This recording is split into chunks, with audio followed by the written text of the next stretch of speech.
नीलमणि कुमार जी। कैसा रहा sir interview experience? अच्छा था, काफ़ी अच्छा था। बोर्ड मेंबर्स भी काफ़ी फ्रेंडली थे, मतलब एकदम कोई टेंशन का बात नहीं है, एकदम रिलैक्स होकर देना है। वो लोग आपको आराम से इंटरव्यू कंफर्टेबल कर देते हैं बोर्ड में, तो इसीलिए काफ़ी अच्छा एक्सपीरियंस था। कौन सा अपीयरेंस था आपका इंटरव्यू में?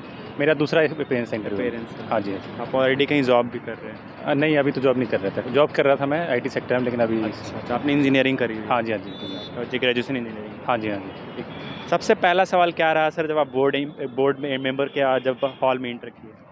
उन्होंने मतलब टोटली मेरे बैकग्राउंड से नहीं, और पूछ दिया कि रामायण किसने लिखा है, अच्छा। महाभारत किसने लिखा है। हाँ। तो इस टाइप के स्टार्टिंग क्वेश्चन था, चेयरमैन तो इस टाइप के क्वेश्चन पूछ रहे थे अच्छा। रैंडमली। उसके बाद मेरे और भी बाकी मेंबर थे, तो बाकी लोगों ने अब मेरे जो बैकग्राउंड है, मेरा कंप्यूटर साइंस जो भी है, उनसे इंफॉर्मेशन टेक्नोलॉजी, आईटी क्या यूज है, डिजिटाइजेशन कैसे हो रहा है भारत में, और आर्टिफिशियल इंटेलिजेंस क्या यूज होगा, ये सब हुआ। और मेरे फिर हॉबीज़ पे क्वेश्चन पूछे गए थे क्रिकेट के ऊपर। अच्छा। तो ये अच्छा एक्सपीरियंस था। अच्छा, क्रिकेट आपको खेलना पसंद है या फिर देखना पसंद है? दोनों था, तो दोनों। इसीलिए उसमें उन्होंने ये जो डिजिटल एंगल डाल के आप एआई का कैसे यूज़ कर सकते हैं, अच्छा। है ना, अपने स्टैट्स को सुधारने के लिए, वो सब यूज़ किया, मतलब पूछा था उन लोगों ने। क्रिकेट में स्टैट को सुधारने के लिए? हाँ, मतलब आप एआई का कैसे यूज़ करेंगे आप अगली स्ट्रेटेजी बनाने के लिए। अच्छा। हाँ, उस बेसिस पे। और भी कुछ सवाल क्रिकेट से? हाँ, क्रिकेट से तो और नहीं, ऐसी मतलब सब्जेक्टिव सवाल थे, कोई फैक्चुअल कोई क्वेश्चन नहीं है, फैक्चुअल क्वेश्चन नहीं था। अच्छा, आपने कंप्यूटर साइंस रहा है आपका, हाँ जी। तो कुछ सिचुएशन बेस्ड सवाल आपको दिए गए हैं कि नहीं? हाँ, कंप्यूटर साइंस से दिए गए हैं कि आप डिजिटाइजेशन कैसे कर सकते हैं, डिजिटाइजेशन का इंडिया में क्या स्टेटस है, अच्छा। एथिकल हैकिंग क्या होता हाँ। है ना, ये सब क्वेश्चन थे। हैकिंग का एग्जांपल दीजिए, एथिकल हैकिंग का एग्जांपल दिए, तो ये सब था। अच्छा, तो कुछ कंफ्यूजिंग सवाल भी पूछ रहे थे? नहीं, वो कन्फ्यूज़न तो वो लोग टेस्ट कर रहे थे, आप किस हाँ। लेवल तक ब्रेक हो रहे हैं। बाकी अच्छा। आपको अगर जहाँ ब्रेक हो वहाँ सॉरी सर के बोल के निकल जाइए। अच्छा, कितने देर का सेशन चला था? जनरली 10 टू 12 मिनट चल रहा है, 10 से 12 मिनट। हाँ, अच्छा, कुछ करंट इवेंट से सवाल? मेरे से तो नहीं था करंट नहीं। इवेंट, लेकिन बाकी लोगों से पूछे जा रहे हैं जी। रिसेंट में जो साइंस एंड टेक का कुछ डेवलपमेंट हुआ है, उससे कुछ सवाल थे कि नहीं? जैसे डिजिटाइजेशन काफ़ी हो रहा है ना अच्छा, इंडिया में, अच्छा, यूपीआई ये वगैरह, ये सब अच्छा, मेरे ये से पूछा पूछा गया था। यूपीआई वगैरह के बारे में। हाँ, ये सब है। जब आप आंसर कर रहे थे, क्या रिएक्शन रह रहा था बोर्ड मेंबर का? काफ़ी फ्रेंडली स्माइल कर रहे थे, है ना, सपोर्ट कर रहे थे, है ना, वो चाहते थे कि आप बोले, आंसर दीजिए, है ना, चुप नहीं रहिए, और यही सब था। कोई बोर्ड मेंबर ऐसे भी थे जो आपको कंफ्यूज करने की कोशिश कर रहे थे? हाँ, ट्रिक क्वेश्चन था, उन्होंने हाँ। पूछा था कि पहले पूछा रामायण किसने लिखा, फिर पूछा महाभारत किसने लिखा, फिर पूछा गीता किसने लिखा। अच्छा। जो महाभारत का पार्ट है।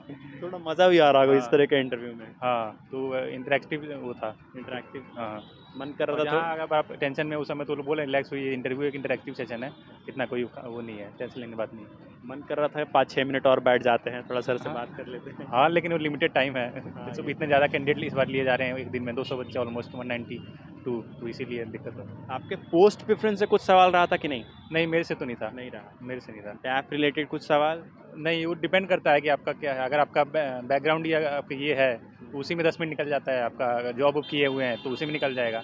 अगर जो ग्रेजुएशन किया है, मोस्टली उसी सवाल पूछा जा रहा है। आईटी में या फिर जॉब में कर रहे हैं आप उसमें, तो उससे पूछे जा रहे हैं, या फिर करंट इवेंट्स। ऑप्शनल क्या था? बाकी फैक्चुअल का तो लिमिट नहीं है ना, कुछ भी पूछ सकते हैं। जैसे मेरे से वो वाल्मीकि ये सब पूछ लिया। ऑप्शनल मेरा मैथमेटिक्स था, तो उससे कुछ नहीं पूछा। उससे कुछ सवाल नहीं रहा? नहीं है। मैथमेटिक्स कुछ भी प्राइमरी मैथमेटिक्स से कुछ एक और लड़का था, उसका ग्रेजुएशन था मैथमेटिक्स, तो उससे पूछा गया मैथ का सवाल अच्छा खासा, कि इंडिया का क्या कंट्रीब्यूशन है मैथ में। मैथ्स में क्या? हाँ, तो वही सब है। अच्छा, बिहार एडमिनिस्ट्रेशन का जॉब है ये, तो बिहार एडमिनिस्ट्रेशन से कुछ सवाल थे कि नहीं? नहीं, मेरे से तो नहीं रहा है। नहीं रहे। क्योंकि टाइम लिमिटेड है, 10 से 12 मिनट में बहुत लिमिटेड है। हाँ, इसीलिए।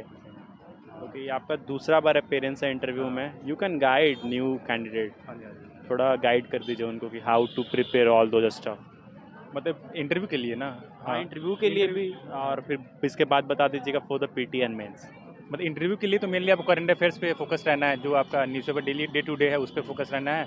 बाकी आपका जो बैकग्राउंड है, आपका जो डैफ है, आपका हॉबी है, और आपका जो ऑप्शनल सब्जेक्ट है, इसको अच्छे से तैयार कर लेना है। और मेनली डेली हिंदी न्यूज़पेपर, एक इंग्लिश न्यूज़पेपर डेली पढ़िए। बिहार का जो इवेंट्स है उसको भी फोकस कीजिए, उसको भी डे टू डे अपडेट करते रहिए। तो ये इंटरव्यू में, और एकदम इंटरव्यू तो नॉर्मल होता है, ज़्यादा कोई वो लेने का स्ट्रेस लेने की जरूरत नहीं है। बाकी जो प्रीलिम्स और मेंस है, तो ये तो पूरा मतलब यूपीएससी टाइप हो ही गया है। तो आप जानते ही हो, उसके लिए आपको यूपीएससी टाइप ही पूरा एकदम माइंडसेट से तैयारी करना पड़ेगा। जैसे पहले होता था वैसे नहीं हो रहा अब। तो आपको यूपीएससी फोकस हर चीज़ अच्छे से तैयार करना पड़ेगा। मेंस के लिए भी आपको अच्छे से प्रिपेयर करना पड़ेगा, करंट अफेयर से लेके, है ना। ऑप्शनल तो है ही नहीं, तो अब जी ऐसे भी आपको अच्छे से लिखना ही पड़ेगा। तो आपको सब्जेक्टिव थिंकिंग डेवलप करनी पड़ेगी, तभी तो आप ऐसे लिख पाएंगे अच्छे से। तो उसी हिसाब से आपको करना पड़ेगा। ओके, थैंक यू, मुझे बहुत अच्छा लगा आपसे बात करके, एंड आई विश कि आपका पीडीएफ लिस्ट में नाम है। All the best.